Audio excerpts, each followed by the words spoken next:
Can you tell me a little bit about yourself and ISSRC, please? Yes, well, I'm James Lentz. I'm president of the International Sustainable Systems Research Center. We just call it ISSRC.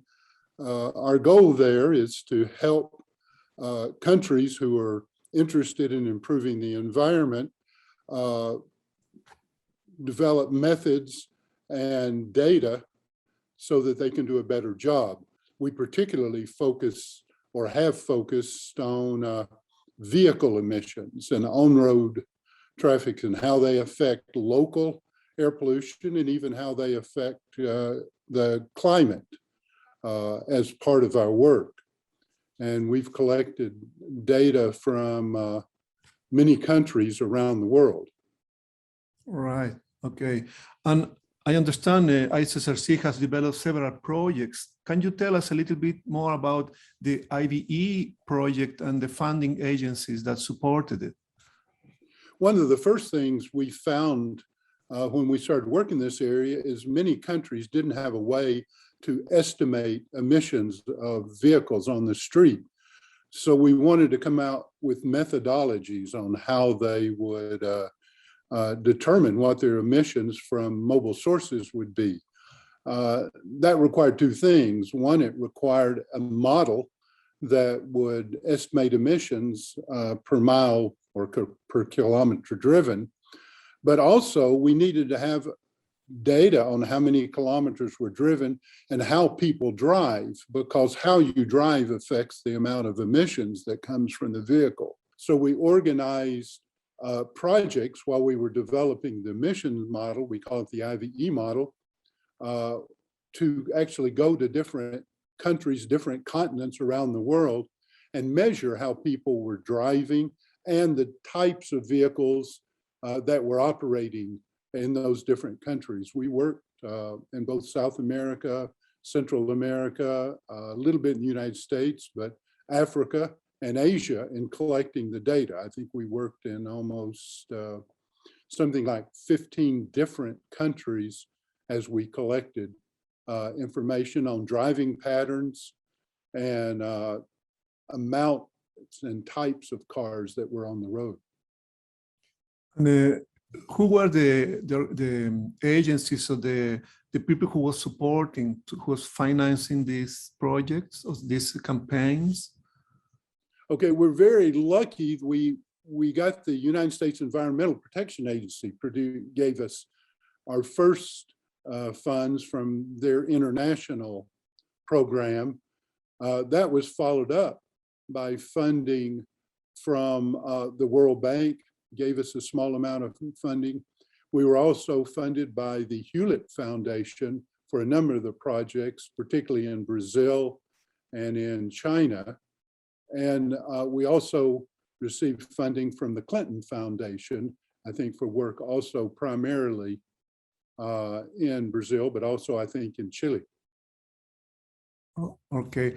And you mentioned that you visited several countries and different continents and in this emissions testing. Can you tell us a little bit more about the places, specific cities where the testing was being done? We collected activity data in Asia, from Kazakhstan, in China, several cities in China, and in South America, we worked in Mexico and Colombia, Brazil, and Chile, collecting activity data. In Africa, we worked in Nairobi in Kenya. Then we went to testing actual emissions of light-duty vehicles. There we initially collected data in Los Angeles while we perfected our techniques. And then we moved and collected data in Mexico City, Bogota, Colombia, Rio de Janeiro, in Brazil, Sao Paulo, Brazil, and Santiago, Chile. In Asia, we worked in Almaty, Kazakhstan to measure emissions, Beijing, China, Tianjin, China, also in Xi'an, China, we did some work. And then we collected emissions in Turkey, in Istanbul, Turkey, and finally in Nairobi, Kenya. So we felt like we had a good cross-section of information when it was developed around the world. And this was put into a format that could be used in our IVE model so that we could make more accurate projections on how vehicles operated and how they actually polluted in these different locations. And I think it's important also to mention that we use a PEMS system that in that time was kind of a new piece of equipment, that it wasn't as normal as now. We are accustomed to talk about PEMS system, but in those days, it was only one of the few companies that was offering a system that could measure on-road emissions. Yeah. Okay, before we started, when you measured emission from vehicles, you had to bring the vehicle into a laboratory and put it on rollers and try to simulate how it would drive and measure emissions. But just as we got this project started, portable emission measuring equipment was developed. And we were able to actually put this equipment into vehicles and take them out on the road. So we were one of the first groups to acquire portable emission measuring equipment and take it to these various countries and actually measure emissions of both light-duty vehicles and then heavy-duty vehicles as they operated in real traffic conditions out on the road. And this gave us a much higher quality data for understanding emissions in the different countries we worked in. So Jim, can you tell us a little bit about the different issues that happened during this different testing in different conditions? Our biggest things for ourselves is how to develop statistically accurate data when we could only be in a place for about 3 weeks. And so that gave us problems, but we felt like we were able to collect enough data, work fast enough to measure emissions from enough cars. Before we started our project, we would typically take a week sometimes to work on a single car in a laboratory. But we wanted to do more than 100 vehicles oftentimes in a city when we're going in, and different types of vehicles. So we had to keep ourselves moving in a 2-week period where we could, for instance, measure 150 vehicles in just 2 weeks. So that was one of some of the challenges that we had as we tried to work in different places. But overall, we felt like we overcome those challenges and produced one of the better emission estimation models that is used around the country. We still, to this day, have hundreds of people downloading our model from our website all over the world. So it's still getting a lot of use, which brings us to one of our big disappointments. And that is much of the data that we collected is now 10 to 15 years old.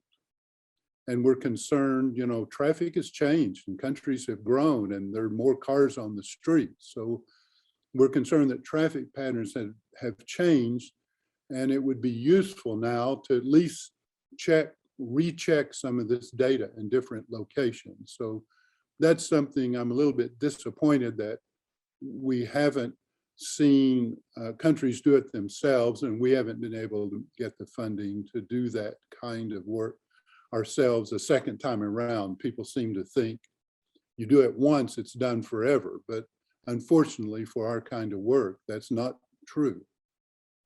Yeah, and Jim, a final question is, we did a lot of training to different people, companies, agencies, and I think some people are still using that information in different ways.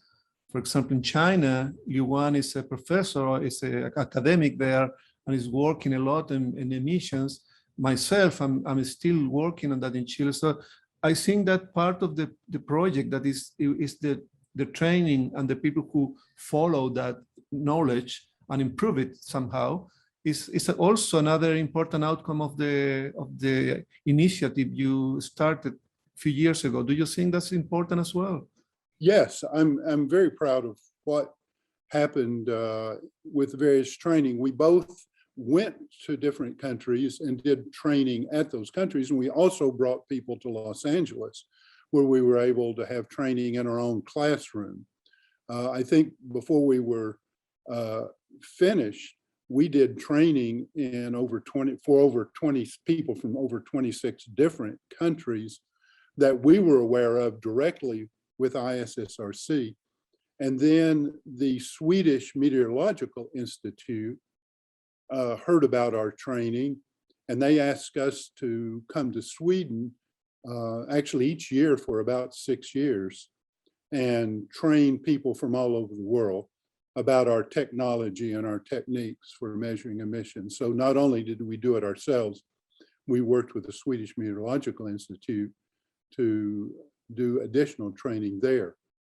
We finally actually tried to produce an online book that addressed emissions modeling, how you develop emission inventory, and how you estimate emissions from mobile sources, and got that translated into, I believe, at least 3 languages, in Spanish and English, of course, and Chinese. I think we have it in those 3 languages. Okay, Jim, thank you.